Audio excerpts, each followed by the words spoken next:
Ketika istri ingin bekerja, dasarnya tadi kan ingin membantu. Kenapa? Karena ada kekurangan dari sisi finansial. Itu jangan lupa.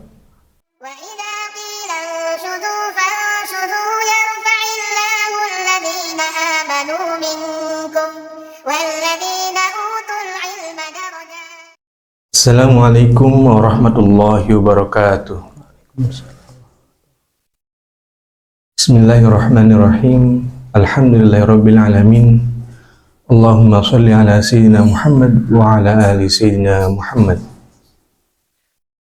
Alhamdulillah, teman-teman dimanapun berada, semoga kita semua dalam keadaan sehat walafiat dan aktivitas kita mendapatkan barokah dari Allah Subhanahu wa taala.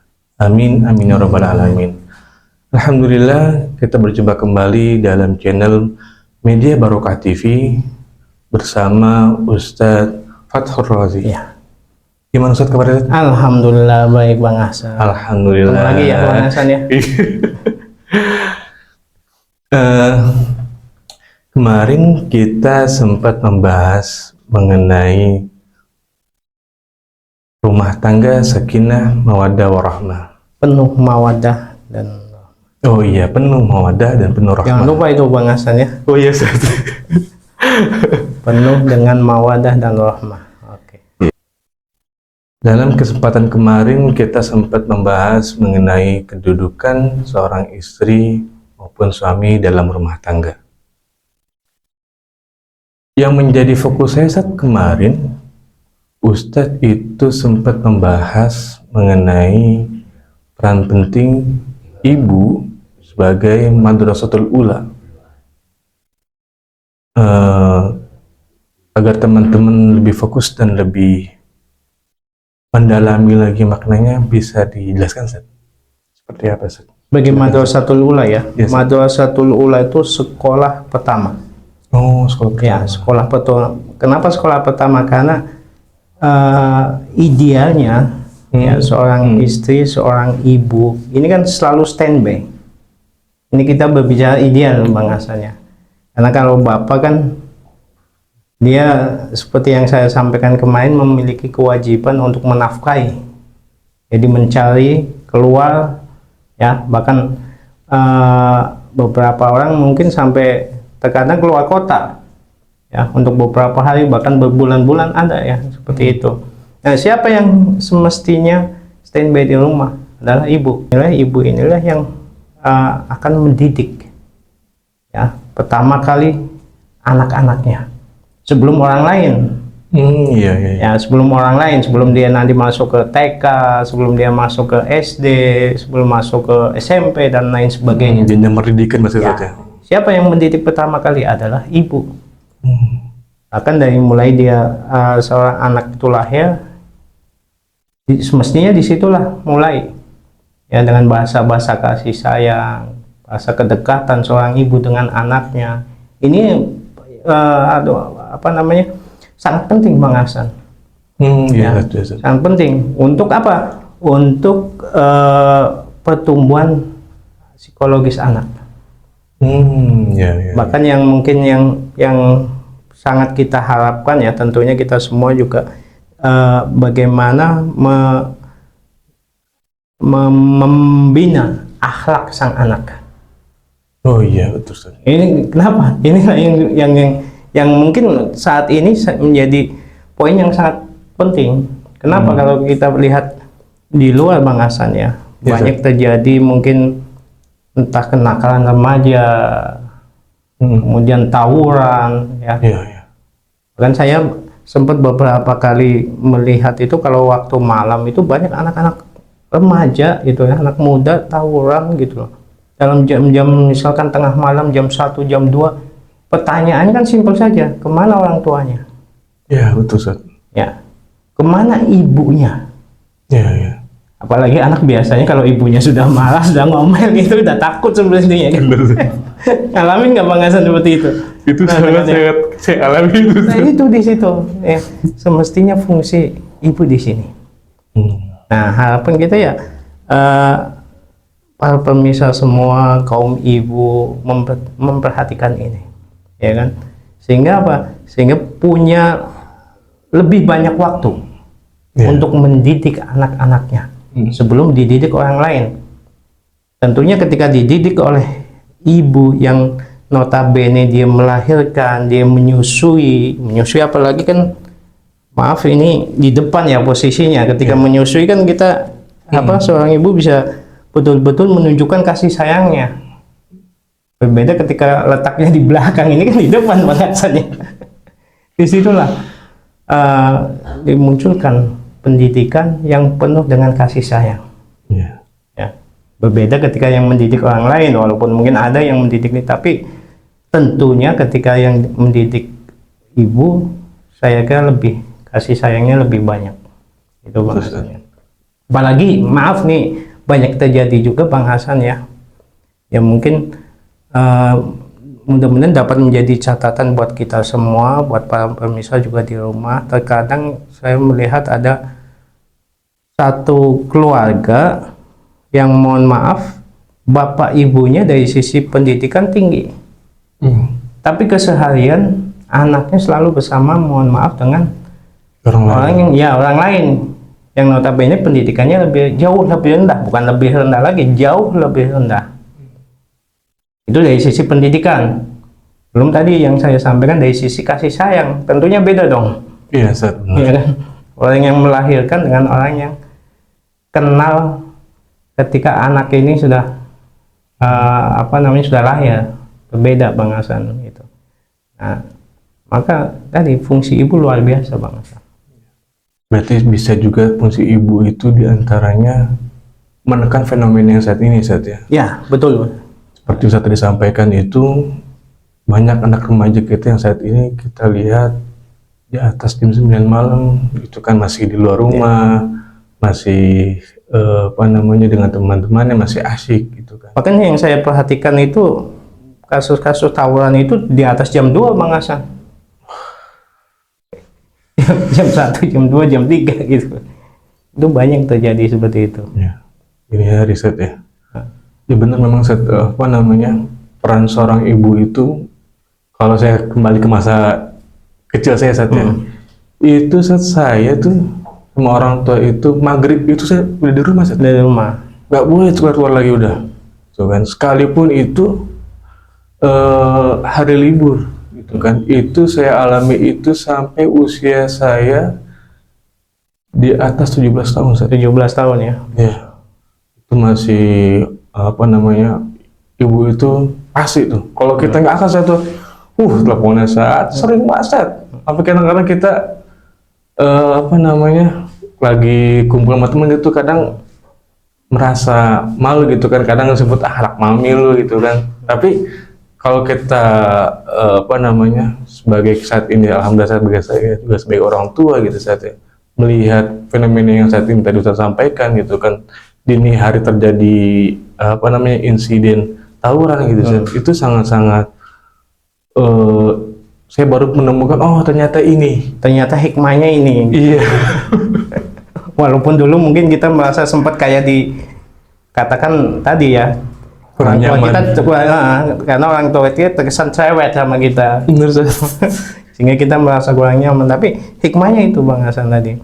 Artinya apa yang diberikan oleh ibu kita, perhatian, ya mungkin sedikit omelan gitu ya, atau menekan gitu. Itulah tujuannya ke sana. Supaya ke depan kita menjadi anak yang katakan anak yang soleh.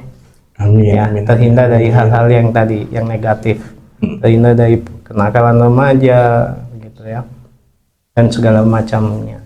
Iya, benar Ustaz.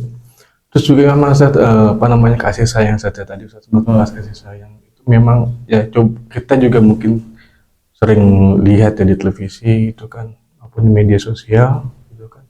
Anak-anak yang kurang perhatian dari orang tua itu cenderung mencari perhatian ke orang lain, Ustaz. Udah pasti Bang Hasan.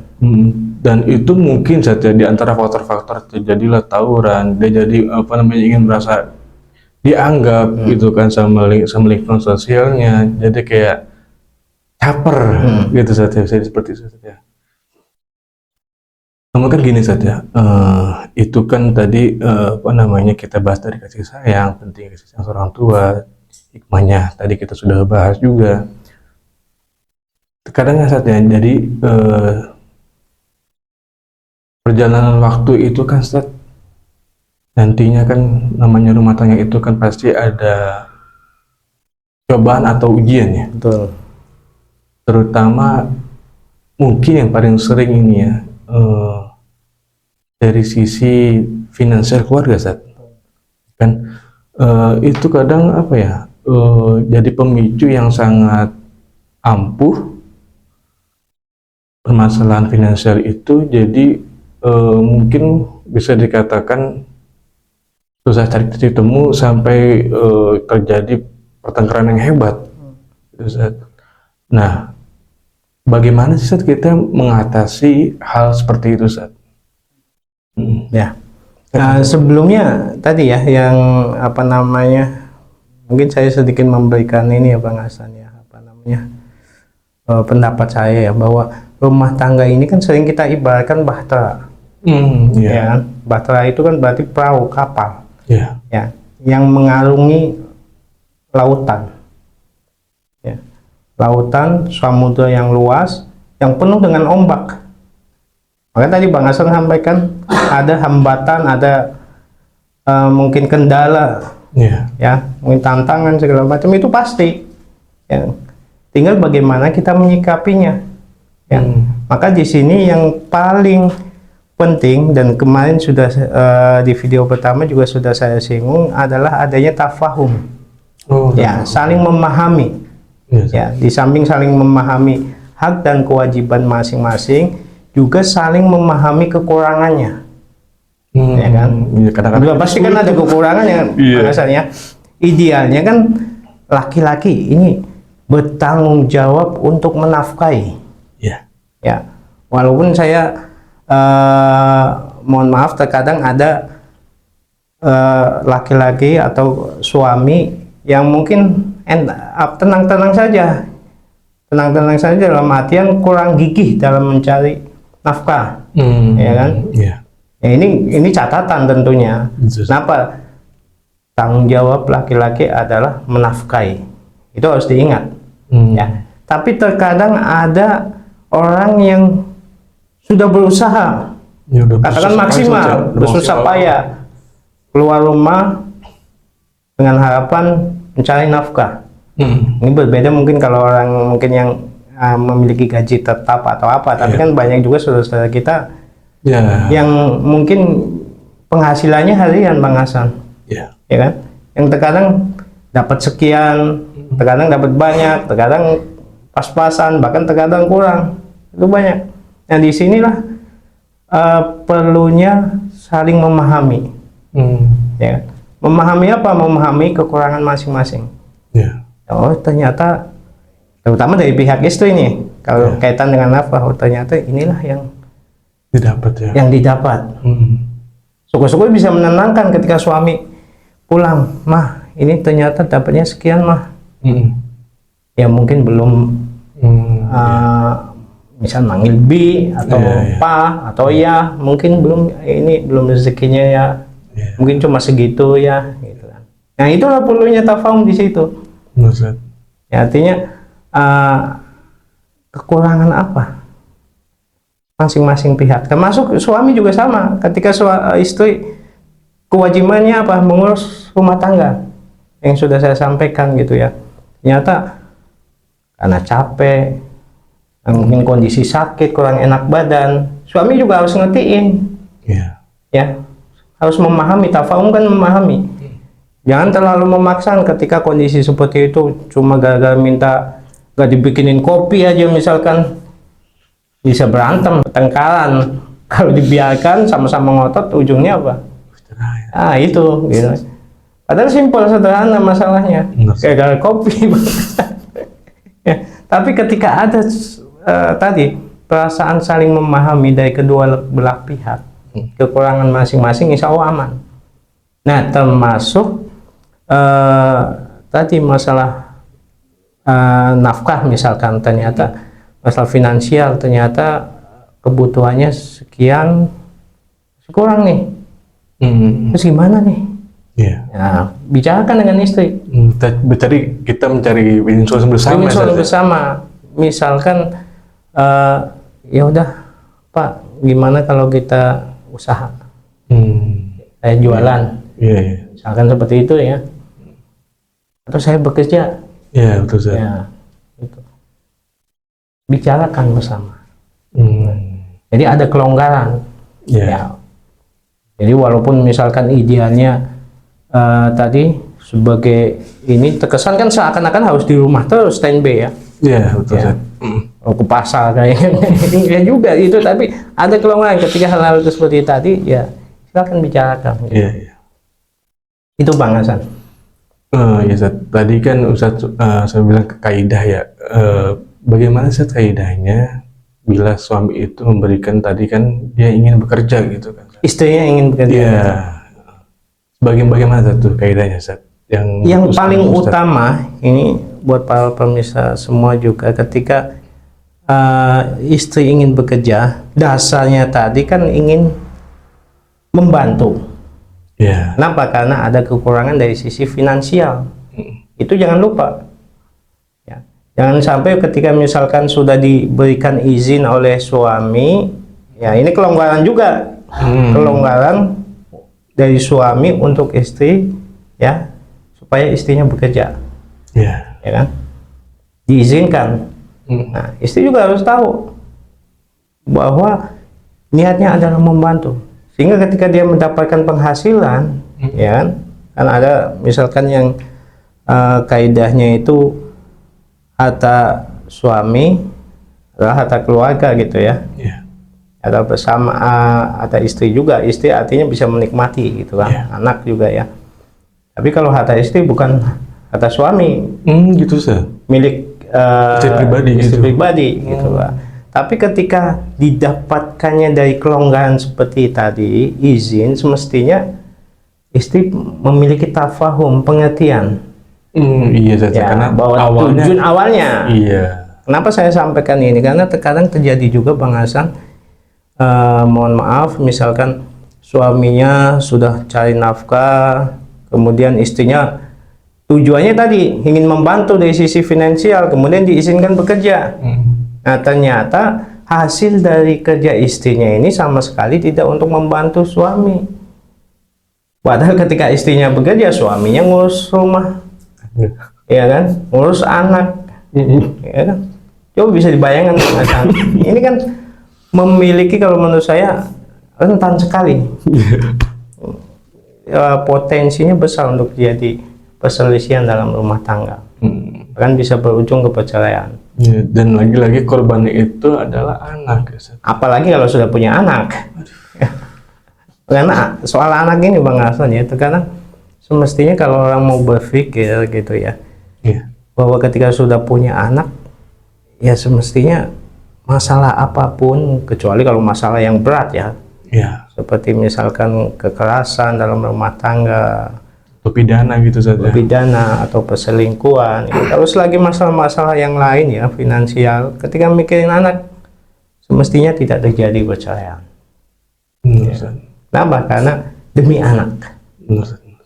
Itu Bang Hasan. Nah, itu yang pertama. Jadi pertama yang harus diperhatikan tadi, niatnya untuk membantu suami dari sisi finansial untuk menutupi kebutuhan keluarga. Yang kedua, tentunya yang kemarin saya sampaikan juga, harus izin suami, ya kan? Bahkan untuk yang beribadah seperti puasa aja harus izin, gitu kan? Ya.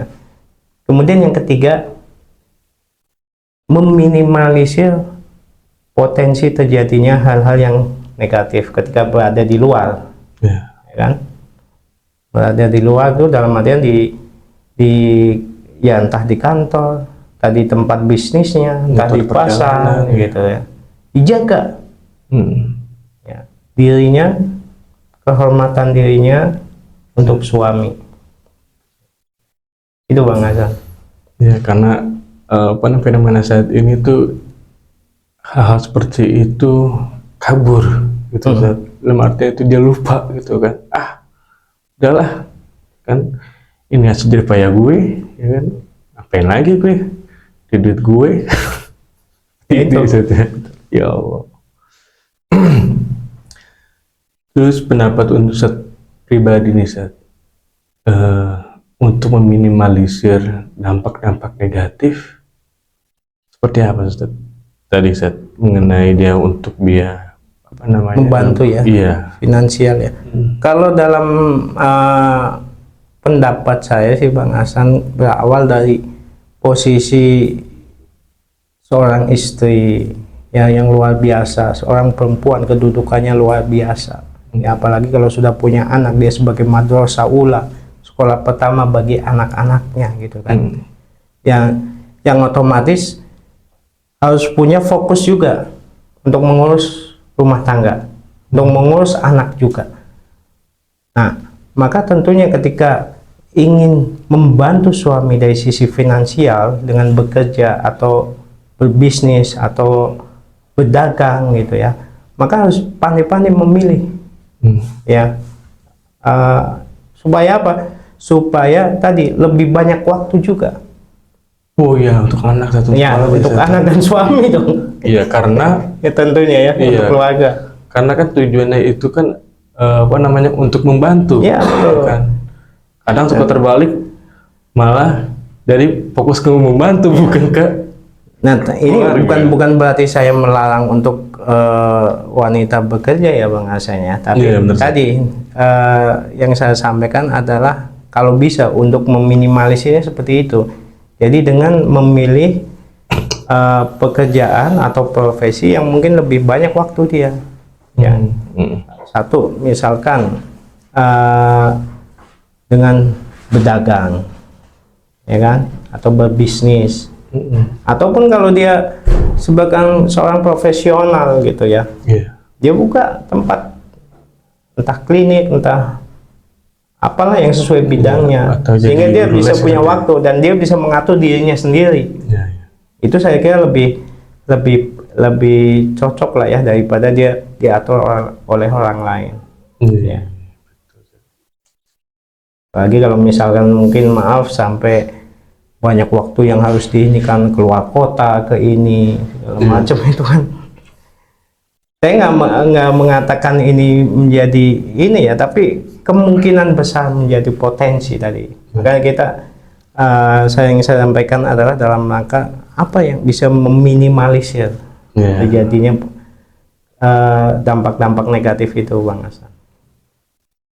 Jadi teman-teman, kita itu lagi-lagi harus saling memahami. Betul. Tafahum. Yang kedua, sebagai layaknya seorang istri, kita harus melakukan komunikasi untuk melakukan aktivitas agar mendapat izin dari seorang suami. Karena sebagaimana saya juga sampaikan kemarin, itu kan perempuan itu adalah tanggung jawab sebagai anak itu pada orang tuanya, itu bapak.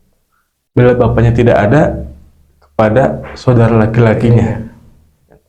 Bila saudara lakinya tidak ada, pamannya. Bila dia sudah menikah, suaminya. Nah, ini ada satu Bang Hasan mungkin ya, hadis Nabi sebelum ditutup ya, mengenai betapa luar biasanya wanita ya di mata Islam. Bagaimana ketika melakukan 4 hal ini itu dijamin surga. Subhanallah. Apa itu? Ila sholatil mar'atu khamsaha. Kalau seorang wanita itu udah menjaga sholat 5 waktunya, sholat fardu nih. Kemudian wasomat syahra, berpuasa di bulan Ramadan karena wajib ya. Wa hafidhat farjaha, menjaga kemaluannya. Wa ata'at zaujaha, taat kepada suaminya.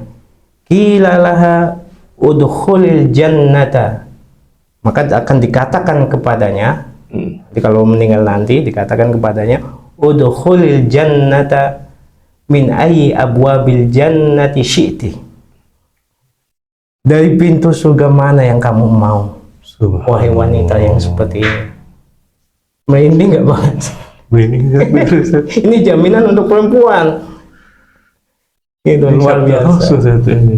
Tergaransi betul itu. 4 hal tadi dijaga, insya Allah jaminannya surga. Jadi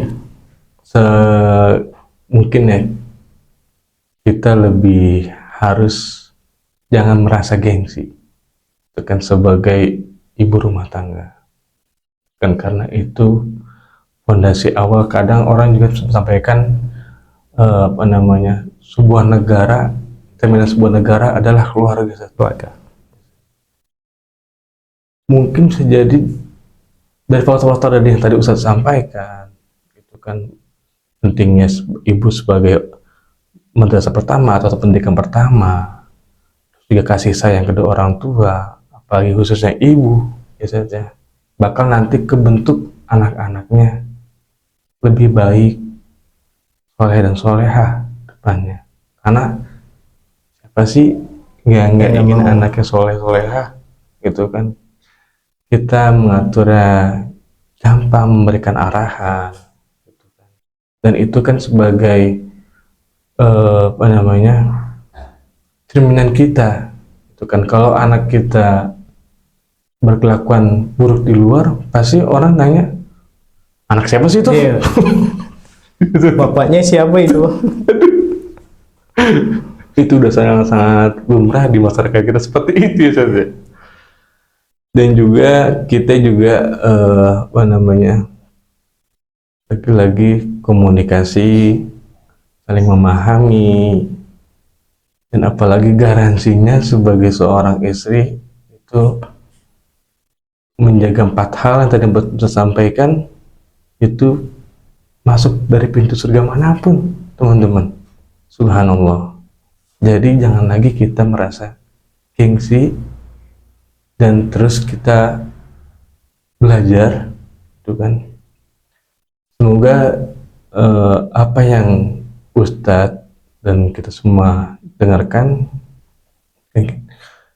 kita mendapatkan barokah dan kita dapat mengaplikasikannya dalam kehidupan kita sehari-hari. Amin amin rabbal alamin. Dari saya dan Ustadz Fathur Razi, terima kasih. Sama-sama Bang Hasan. Semoga kita dapat berjumpa lagi dalam kesempatan berikutnya, dan kita akan mendengarkan lagi penyampaian dari Ustadz Fathur Razi mengenai materi kedepannya, khusus dalam bidang rumah tangga saja. Semakin baik dan semakin baik lagi kita. Dan saya berharap kepada teman-teman semuanya dimanapun berada, tolong komentar positifnya agar kita dapat mengevaluasi channel ini terus akan lebih baik. Dan juga tolong like, share. Assalamualaikum warahmatullahi wabarakatuh.